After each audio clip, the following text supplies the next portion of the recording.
In 2025, I lost 15 kilos and went from this to this. And to be honest, it wasn't even that hard. But it wasn't a case where I lived like some weird fitness monk either and kind of gave up all social events and all the foods I enjoyed. Because I did plenty of that stuff. I enjoyed takeaways, meals out, dates with Caitlin, drinks, socials, you name it. I did enjoy them. And the good news for you is I'm going to let you know exactly how I did it. So by the end of this video, you'll know how to drop at least 20 pounds for summer 2026 following these 5 simple steps. So get the old pen and paper out and take some fucking notes. Step 1, you need to set targets and goals. Best way to think about it, imagine how weird a game of football would be if there wasn't a goal to shoot at. You just have lads passing the ball to each other and you'd get really bored, you'd leave and stop playing because you wouldn't know what else to do. Your goals are the exact same. You need somewhere to kind of shoot the ball, if that kind of makes sense. So coming to summer, my advice to you is to set like a goal, weight and date to work towards. With summer coming up, maybe you've got a holiday planned or a wedding to attend to, or maybe you're getting married, I don't know. Right, when's the event? What do you want to weigh? How long have we got? Boom, set that in place. Congrats, you've created a little bit of urgency. Good stuff. And then you want to add some targets, things around calories, protein, steps, and training. Steps are pretty simple. Take the steps you're hitting day to day now and just add 2,000 to 3,000 steps. That'll work out to about 20 or 30 minutes more walking every single day. I think you're able to do that.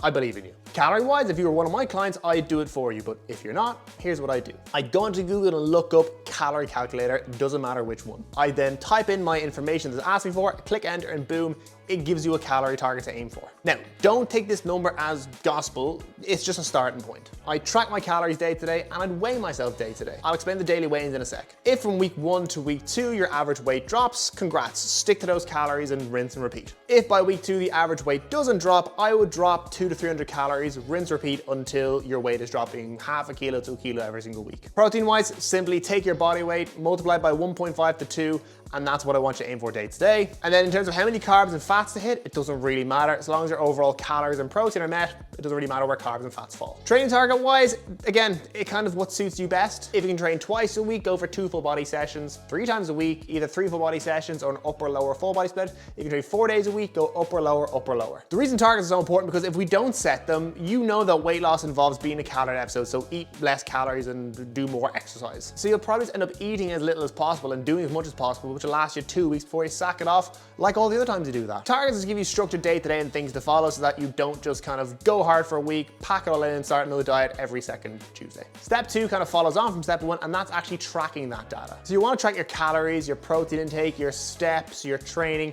and your weight day to day. Now you might be asking, oh Dan, why the fuck am I weighing myself day to day, not just at the end of the week? If your weight will fluctuate day to day, there's no way of kind of working around it. If you go for a piss, you will weigh less. If you have a later meal than usual the night before, you'll probably weigh more the next day. Not because you've lost or gained body fat, because you've just different things in your body like water, food weight, loads of different things that will carry weight. So by weighing daily, you just take all those data points day to day, and at the end of the week, figure out your average. The reason I track these numbers are really, really simple. See, if I'm tracking my calories, my protein, my steps, and my training week to week, and I then kind of monitor, okay, how much weight am I losing week to week? I can go, well, doing these things lead to this result. If my weight maintains or goes up, I can go, okay, well, listen, because I've tracked all my calories, my protein, my steps, and my everything, I can go, okay, well, if I make these changes, that number should drop down. So if I'm eating 2,000 calories a day, doing 10,000 steps, and my weight is holding, I can go, okay, let me eat 1,800 calories a day and 12,000 steps, and then go back to the drawing board. And by then, that weight will probably start to drop. So yeah, make sure you're tracking all your data. If you're not, you're just, well, wasting your own time. Step number 3, you're gonna wanna manage potential obstacles. Those main ones being hunger and cravings. Because the reality is, if you're hungry, you're gonna eat more calories. And if you're craving lots of food and you eat those foods you're craving over and over again, you will eat lots and lots of calories, and weight loss becomes this very distant memory or kind of dream you never really achieve. So how do we work around those? To manage hunger, you wanna do a few things differently. The first thing is just eat more voluminous foods. Things like fruit, veg, and lean protein sources like chicken breast or low-fat beef mince. Oh, but Dan, I don't like eating fruit and veg. Stop being a child and eat your damn fruit and veg. Cop on. I'd also look at low-calorie swaps instead of full-fat milk, low-fat milk, or skimmed milk.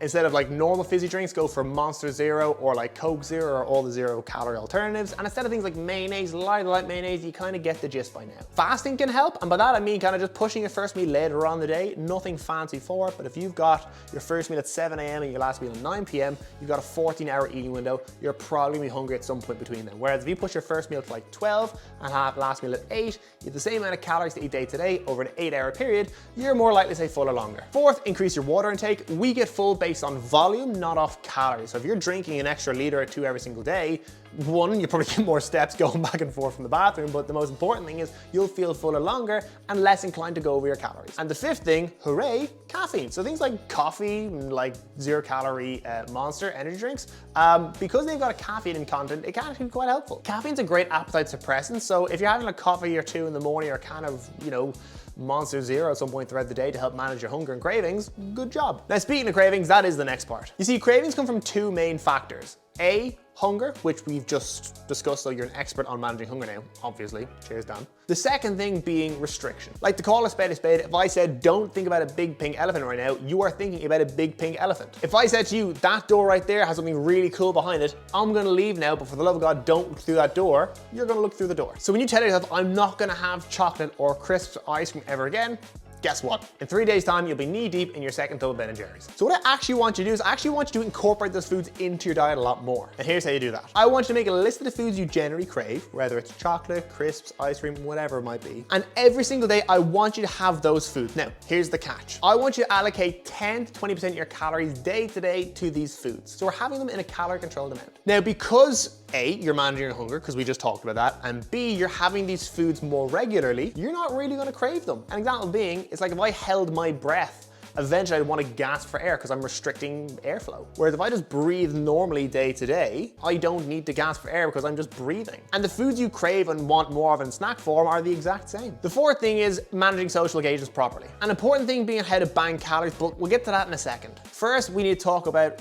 can you even go out and get drinks and get takeaways and go for meals out when trying to diet down? And the answer is yes, but with a twist. You can't expect to be going out 2-3 nights a week for takeaways, meals out and drinks and expect weight loss to happen. It's like saying you want to go for a swim but not get wet. It doesn't really make sense. First, recognize you will have to give some things up temporarily. We can't have our cake and eat it too, and if you're trying to lose weight and you're on lower calories, you can't fit everything in. It's just too damn hard. So I'm saying reduce, don't restrict. So again, things like takeaways and meals out and socials, yeah, do have them in, but not once or twice a week, maybe once every 2 or 3 weeks. A little bit of compromise, you're welcome. If you're going out for dinner, I look at the menu in advance and go for the low calorie options. Or don't, but just don't come crawling back to me when you're like, oh, I haven't lost weight. But did you follow my advice? No, there you go. Then the weeks you are out, you're going to do what's called calorie banking. And this is how it works. So say you need to eat 2,000 calories a day to lose body fat, but this Saturday you're going for a meal out, you're going for dinner with your partner, I don't know, right?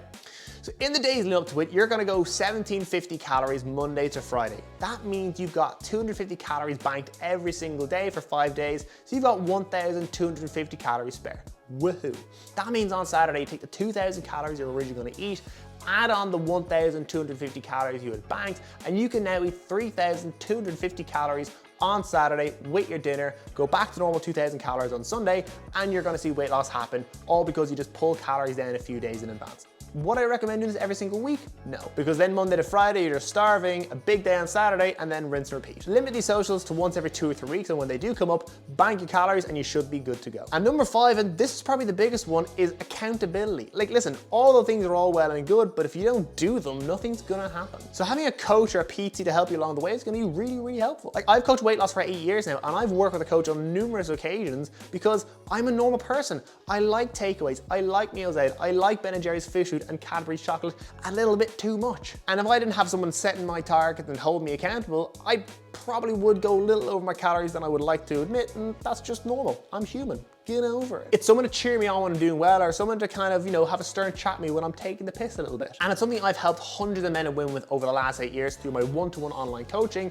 and my 8-week weight loss program, Accelerate Nate, which we run 3 times a year. So if you are someone who wants to lose 20 pounds for summer in a way that you can keep off for good, then there are a few links in the description that could help you out. The first thing is my one-to-one online coaching. It's a more premium coaching service that's a little more hands-on. And the second link has a little more information on my 8-week group coaching program, Accelerate Nate. And the second link is Accelerate Nate, my 8-week weight loss group coaching program. And if you want to find out more information on things like when our next intake starts and how to save 50 € when you join, hit the second link. Give them a look, and if either tickle your fancy, reach out. If not, never mind. And there we are, 5 pretty simple steps to guarantee you lose 20 pounds for summer that aren't gonna make weight loss any more a ball ache than it already is. Follow those 5 steps and I promise you'll go into summer looking and feeling the best you have in a long time in a way you can actually keep off for good, as opposed to just losing again the same 5 pounds over and over again. And listen, right, if you made it this far and you thought, geez, Dan is in a total ball bag and that video wasn't actually too bad, please do subscribe because I'll be posting weekly videos to help you lose weight, feel great, and maintain it for life. I will see you in the next video.